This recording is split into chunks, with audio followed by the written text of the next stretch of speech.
Most of us are used to tossing our trash in a garbage can and then forgetting all about it. But that trash has to go somewhere, a landfill, an incinerator, or maybe it just goes into our waterways. There simply isn't enough capacity to make all our garbage disappear, especially if we care about our planet and its future. In this digital tour, I want to take you to Baltimore to learn about citywide composting and textile recycling, two ways to turn our trash into treasure. 40% of food in the United States ends up in landfills. This is a tremendous drag on our waste systems, and in Baltimore, where over 20% of people face persistent food insecurity, it is a crime.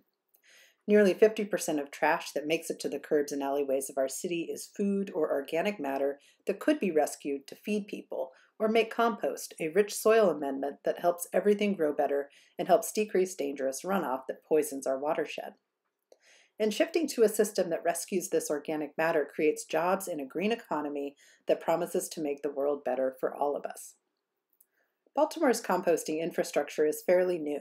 Individuals have long composted in their own backyards and kitchens, but scaling up to a community level is a bit more complicated. Baltimore's Office of Sustainability offers a guide to home composting that is linked in the description to this video. The Baltimore Compost Collective is an easy way to rescue your food scraps without the mess of composting for yourself. BCC is a Black-owned business and youth entrepreneurship project that collects food scraps from several Baltimore neighborhoods to be composted at Filbert Street Garden in the Curtis Bay neighborhood in far south Baltimore. The garden uses the compost to grow fresh produce and fight food insecurity in the area. Young people learn to compost, grow food, and manage a community business. Everybody wins. Compost Crew is another group that will pick up your food waste and compost it on your behalf. Based in Rockville, Maryland, they serve much of the greater Baltimore and DC area. For a small monthly fee, they will give you a 7 to 12 gallon container to fill with food scraps. Leave it on your porch and they come pick it up for you. Easy peasy. The organization has already drawn over 20 million pounds of organic waste from the trash to turn into the treasure of rich soil for use all over the region. These private groups do incredibly important work, but they leave me wondering, if the city takes care of trash, why can't they also embrace composting as part of that system? And it turns out they do. The city's Department of Public Works collects food waste at any of the 5 citywide waste transfer stations and at the JFX and Waverly Farmers Markets. A partnership with the National Resources Defense Council, this pilot program is part of larger efforts to stem food waste and increase municipal composting. In December of 2023, the DPW Office of Waste Diversion received a $264,840 grant to support their food waste diversion.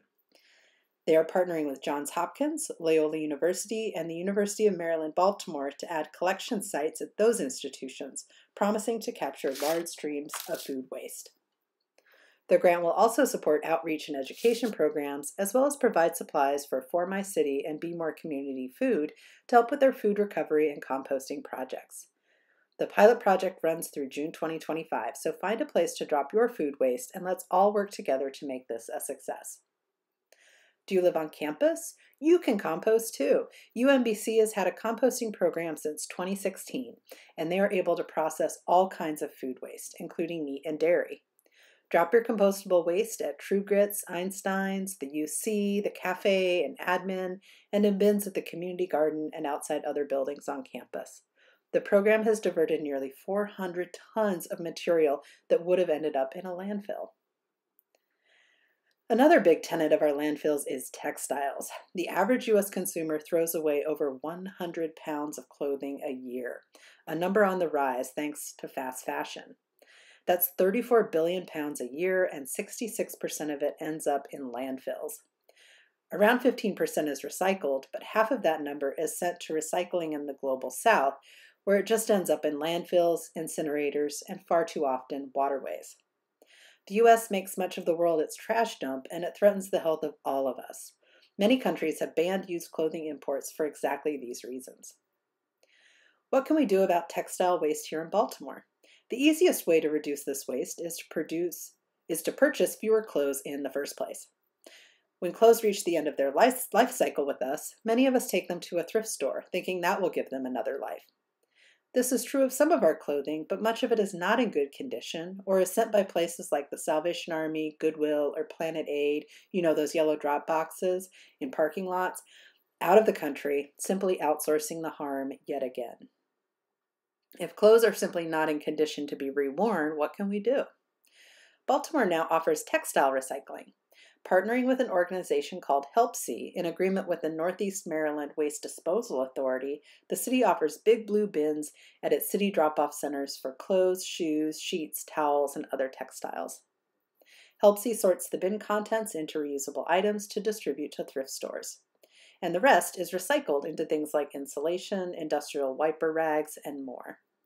95% of textiles can be given a second life, and it is worth the trip to make sure your textiles find that new life. We all play a part in making our world cleaner and healthier. This tour is about what individuals can do with food and textile waste in Baltimore, but it doesn't touch our big polluters, industry, and manufacturing. We need structural change to change our present and future, so let's fight for that as we each do what we can to decrease trash in the first place.